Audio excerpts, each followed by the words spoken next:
je me félicite d'être dans cette enceinte, qui m'est assez familière, mais dans cette enceinte ainsi composée ce matin.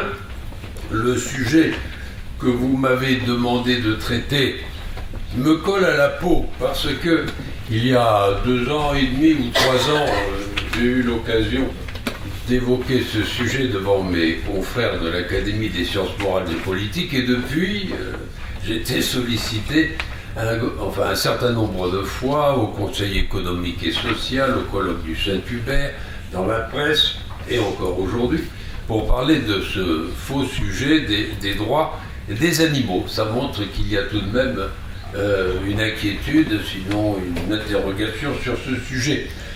Et il est vrai, vous l'avez constaté, que depuis une dizaine d'années, en France, ont été publiés plusieurs ouvrages consacrés à la cause animale, à la condition animale, aux droits des animaux. Alors, certaines de ces œuvres sont la traduction d'ouvrages écrits par des auteurs étrangers, le plus souvent anglo-saxons, mais certains émanent de nos compatriotes, qui sont plus souvent d'ailleurs des philosophes que des juristes. Et la grande presse se fait assez souvent l'écho de la thèse de la condition animale, et ces manifestations, après tout, justifient qu'on observe et qu'on tente d'analyser la thèse des droits des animaux, au moins dans notre société occidentale contemporaine. Alors ce mouvement d'idées des droits des animaux est tout de même ancien. Il est né au milieu du XIXe siècle, il est né en Grande-Bretagne. À l'origine, c'était un mouvement plutôt moralisateur à l'égard de l'homme qu'un mouvement de défense du monde animal, puisqu'il s'agissait de proscrire des spectacles qui attiraient du peuple, des spectacles cruels utilisant les animaux, comme les combats de coqs ou les combats entre un taureau et des molosses, considérés comme excitant de mauvais penchants, sadisme des spectateurs.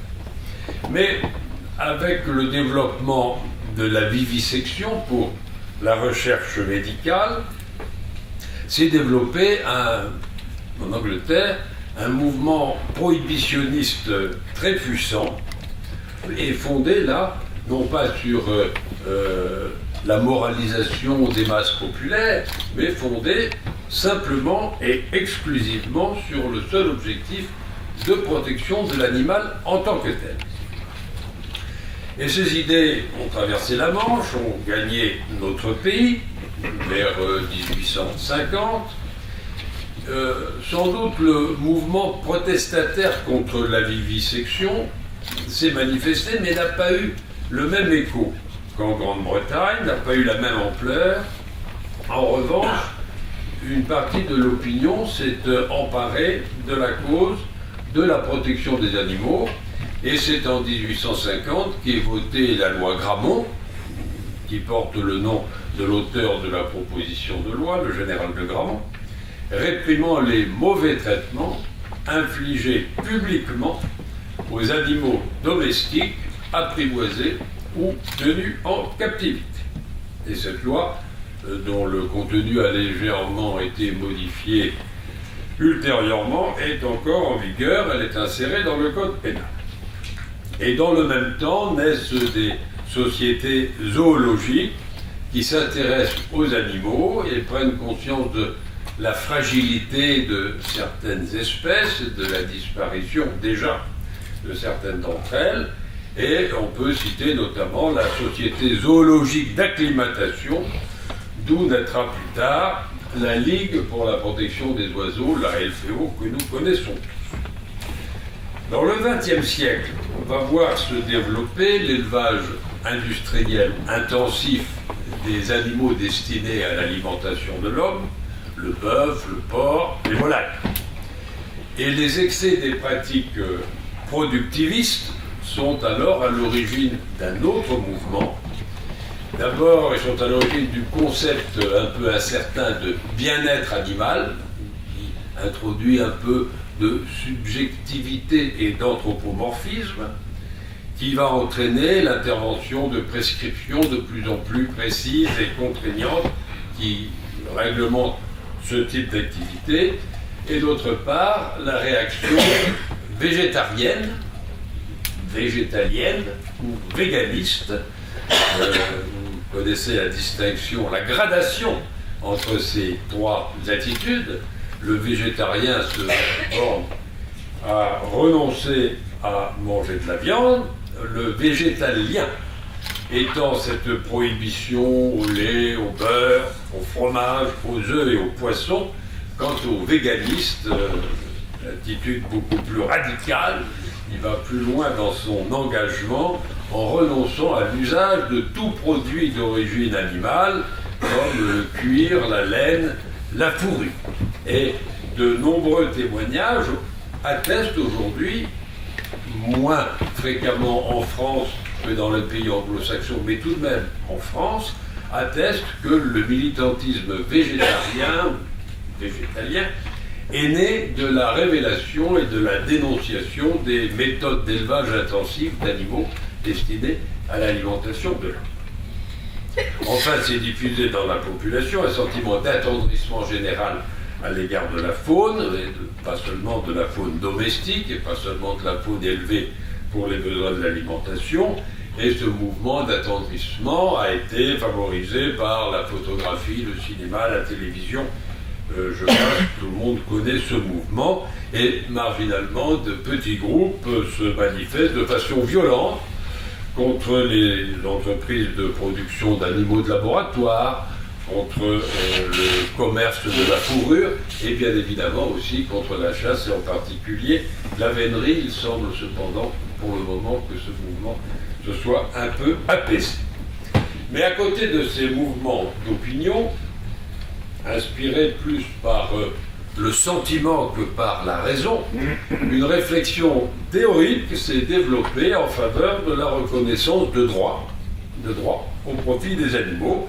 Elle s'est manifestée par la publication d'ouvrages, là aussi le plus souvent par des auteurs anglo-saxons, mais aussi par certains de nos compatriotes, Madame de Fontenay, qui est professeure de philosophie, Madame Burga, qui est, je crois, chercheur au CNRS, Monsieur Marguenot, qui est professeur de droit à l'Université de Limoges, ou par des étrangers s'exprimant en français, ce qui est le cas de Madame Yacoub, qui s'est fait connaître par un ouvrage portant sur un autre sujet il y a peu de temps. À l'origine, ce sont des philosophes, et des philosophes qui étudient le phénomène de la douleur. Et ces philosophes posent le constat que la douleur subie par l'animal est équivalente à celle que connaît l'homme, et il faut donc, disent-ils, sur le plan moral, attacher une considération égale, équivalente à la douleur de l'animal et à celle de l'homme. Il ne faut pas faire de différence entre eux. Il faut éliminer le spécisme. Cette expression de spécisme est venue des auteurs qui ont étudié la douleur chez l'animal et chez l'homme. Il faut éliminer le spécisme, c'est-à-dire l'attitude qui consiste à établir une barrière entre cet animal qu'est l'homme et les autres animaux, les animaux non humains. Alors c'est un Britannique qui s'appelle Richard Ryder qu'on doit ce concept de spécisme, choisi par analogie avec les termes de racisme ou de sexisme. C'est donc un mot chargé d'un contenu militant. Et nous dit Ryder, racisme et sexisme ont été combattus. À bon droit, il s'agit maintenant de dénoncer le spécisme, c'est-à-dire cette attitude qui consiste à établir une frontière entre l'homme et l'animal. Alors, au nom de Ryder, il faut ajouter ceux de Peter Singer, qui est lui un Australien, Tom Regan, qui est un Américain. Leurs buts sont identiques. Au nom de leur commune douleur, il faut faire tomber la barrière entre l'homme et l'animal, et doter l'animal de droits. En tout cas, d'un minimum de droits, et certains d'entre eux énoncent le droit au bien-être, le droit au respect, le droit de ne pas être traité comme un moyen pour les fins d'un autre, ce qui est un peu filandreux. Alors, ces droits, on peut toujours le constater, déjà, sont assez peu consistants. Le droit au bien-être, un côté incertain et un peu anthropomorphique. Le droit au respect, tout à fait vague, c'est pas très bien ce que ça contient. Quant au droit de ne pas être traité comme un moyen pour les fins d'un autre, c'est assez mal connaître le règne animal, puisque l'agneau sera toujours le moyen pour le loup d'assumer sa faim, comme La Fontaine nous l'a rappelé. Alors, cette thèse, en tout cas, est critiquable, quel que soit le caractère vague des droits qu'on prétend consacrer. D'abord, il est bien difficile, je crois que c'est un des défauts majeurs de cette théorie, il est très difficile de raisonner sur l'animal avec un A majuscule, de façon abstraite, tant est grande la diversité du règne animal. Des grands singes, de l'éléphant, des baleines et des cétacés, jusqu'à les animalcules invisibles le plus souvent, qui constituent le krill dans les océans. Alors certains de ces philosophes ont vu la difficulté et n'accordent leur sollicitude qu'aux grands singes. Les grands singes, mais pas les petits singes. On ne sait pas pourquoi. Il n'empêche que le postulat de l'identité de la douleur humaine et de la douleur animale est parfaitement contestable. Alors non seulement l'animal, c'est pas une notion très opératoire, compte tenu de la diversité, mais deuxièmement, le postulat de l'identité de la douleur chez l'homme et chez l'animal me paraît devoir être sérieusement contesté. Alors les tenants de la thèse des droits des animaux affirment que, je prends cet exemple parce qu'il est tiré de leur littérature, qu'enfoncer un couteau dans la cuisse d'un porc ou dans celle d'un homme produit le même effet chez la victime. J'en ai jamais fait l'expérience, mais il est certes probable que l'effet mécanique immédiat est le même. Mais à la différence très probable du porc, l'homme s'interroge sur la douleur, sur sa cause, sur sa signification, sur sa durée, sur la façon de la faire cesser, la part de responsabilité qui lui incombe à lui dans la manifestation de la douleur et la part qui revient à autrui. Il peut s'y abandonner dans la plus profonde déréliction, mais il peut aussi se révolter. Il peut pardonner, n'est-ce pas, mon Seigneur, mais il peut au contraire chercher vengeance. En outre, rien ne permet de penser qu'à côté de cette réaction face à la douleur physique, l'animal, même le mammifère le plus évolué, connaisse la souffrance morale, le préjudice d'affection, la peur du lendemain, l'angoisse que peut connaître chacun de nos concitoyens, des autres hommes qui constituent avec nous l'humanité.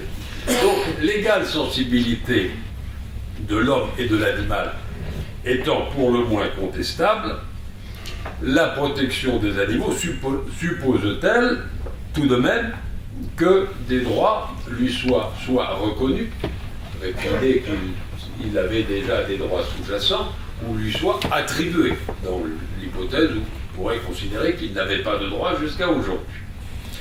Alors, il est tout d'abord certain que le droit positif, au moins dans notre pays, n'attribue pas de droit aux animaux. L'animal est objet de droit, mais il n'est pas sujet de droit. En droit, l'animal est une chose, comme on l'a dit très pertinemment. Cette chose peut elle-même être un bien, lorsque l'animal est approprié, et ce bien est en général un bien meuble, sauf certaines exceptions que tout étudiant en première année de licence en droit a prises. Je vois avec satisfaction que la leçon est retenue, les lapins des Garennes, les pigeons des Colombiers, les bœufs attachés à la culture, ce qui devient assez rare dans notre pays. Bien. Certains États, comme l'Allemagne ou la Suisse, auraient, nous dit-on, mis fin à cette assimilation entre l'animal et la chose. Alors, je n'ai pas eu l'occasion d'en parler avec des juristes allemands, mais j'ai vu ce qu'ils écrivent. J'ai eu l'occasion de rencontrer un juriste helvète, et je n'ai pas été tout à fait ébranlé par leurs propos. Parce que c'est peut-être exact dans le principe qu'on distingue l'animal de la chose, mais ces mêmes États, l'Allemagne et la Suisse, ont en substance, je caricature à peine, décidé d'appliquer en principe le droit des choses aux animaux. Ainsi, les animaux ne seraient pas des choses, mais ils seraient cependant régis par le droit des choses, ce qui ne fait pas beaucoup avancer la question. Alors, notre Constitution, à nous, je peux en parler un peu savamment, ne reconnaît aucun droit, ni même aucune protection particulière aux animaux, parce que sans leur accorder de droit, on peut leur accorder une protection. Ça va de soi. La charte de l'environnement, pourtant récente, puisqu'elle a été adoptée à la demande du président Chirac en 2005, ne consacre aucune de ses dispositions, ni même son préambule, à l'animal. Il est question dans le préambule de la diversité biologique, de façon générale, mais il n'y a aucune disposition particulière à l'animal, et les droits et devoirs qu'elle énonce s'adressent à l'homme et non pas à l'animal. En ce sens, elle est spéciste, comme diraient les tenants des droits des animaux. Elle est horriblement spéciste parce qu'elle est faite pour l'avenir de l'être humain, mais non pas pour l'ensemble des êtres vivants. Et la loi fondamentale allemande, je reviens un instant à l'Allemagne, la loi fondamentale allemande, qui est parfois invoquée comme exemple, a certes été modifiée en l'an 2002, et elle affirme dorénavant que l'État assume la responsabilité de la protection des animaux, mais elle dit dans l'intérêt des générations futures. Mais ce n'est pas les générations futures d'animaux, c'est pour les générations futures des Allemands, des êtres humains. Elle consacre ainsi un devoir des pouvoirs publics à l'égard des animaux, mais dans l'intérêt des hommes à venir. On n'y trouve aucune trace d'un droit quelconque reconnu ou attribué à l'animal. Et pour en revenir au droit français, le Conseil constitutionnel, récemment, n'a pu mettre en évidence aucun principe constitutionnel de protection de l'animal, même à l'égard d'un animal relevant d'une espèce domestique ou tenue en captivité, comme le montre sa décision du 21 décembre 2012, par laquelle le Conseil constitutionnel a écarté une demande contestant la disposition de la loi Grammont, dont je vous parlais tout à l'heure, qui place en dehors du champ de la répression, qui fait une exception en faveur des courses de taureaux dans les communes où une tradition locale ininterrompue est établie. Alors s'il y avait un principe général, un principe constitutionnel de droit de l'animal ou de protection de l'animal, il est bien évident que cette exception à la répression qu'édicte la loi Grammont aurait été jugée contraire à la Constitution. Tel n'a pas été le cas de la décision du Conseil constitutionnel du 21 septembre 2012. Et non seulement l'animal n'a pas de droit, mais à mes yeux, il ne peut pas en avoir. Pour conférer ou seulement reconnaître des droits à l'animal, il faut lui reconnaître une personnalité juridique. On n'a pas de droit si on n'a pas une personnalité juridique. Je veux dire par là que non pas l'animal abstrait, l'animal avec un grand A, mais chaque animal concret placé auprès de vous ou loin de vous, devrait se voir reconnaître la qualité de sujet de droit. Et on voit bien que cette exigence est irréaliste et même ridicule. En outre, il n'existe pas de sujet de droit dont les droits ne sont pas assortis de devoirs. On ne peut pas avoir de droits sans avoir de devoirs.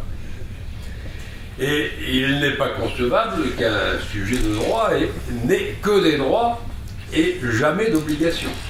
Si l'enfant en bas âge est irresponsable pénalement, il est civilement responsable des actes faits en son nom par ses représentants. L'enfant qui joue avec des allumettes et qui met le feu à la forêt du voisin, il est responsable civilement de ses actes.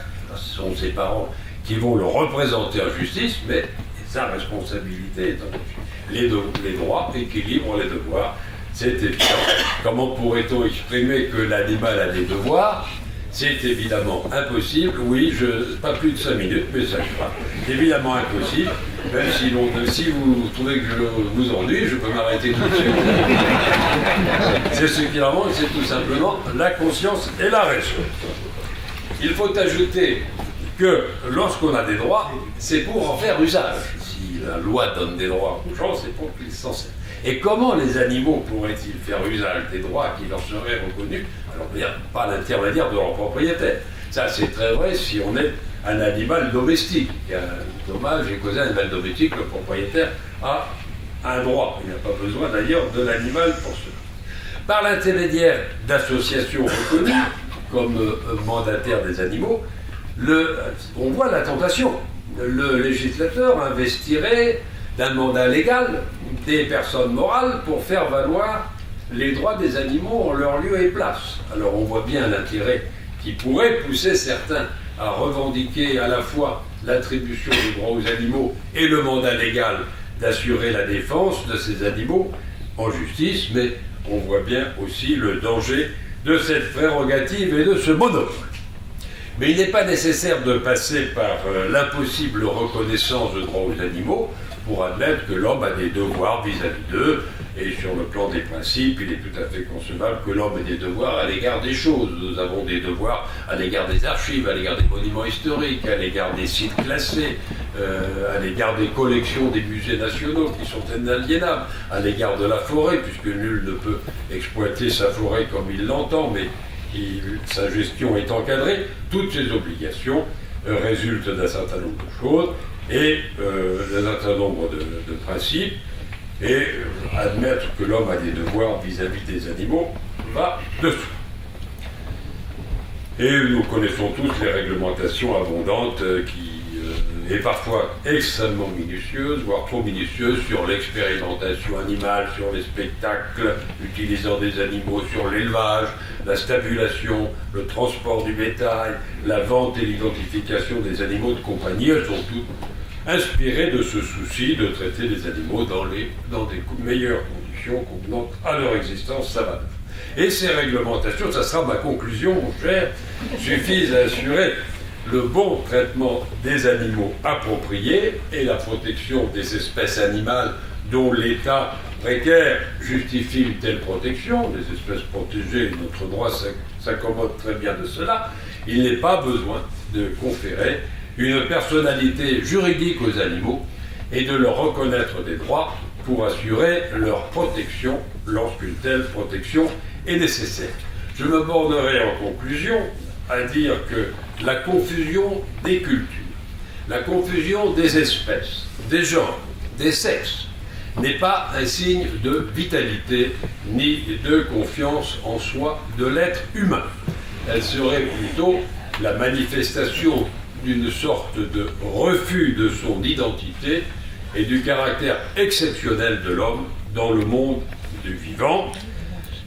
Je n'ai pas besoin de faire référence à la Bible et au livre de la Genèse, Seigneur. La raison et l'autonomie de la volonté sont le propre de l'homme. Sachons donc maintenir la distance qui convient entre l'homme et l'animal.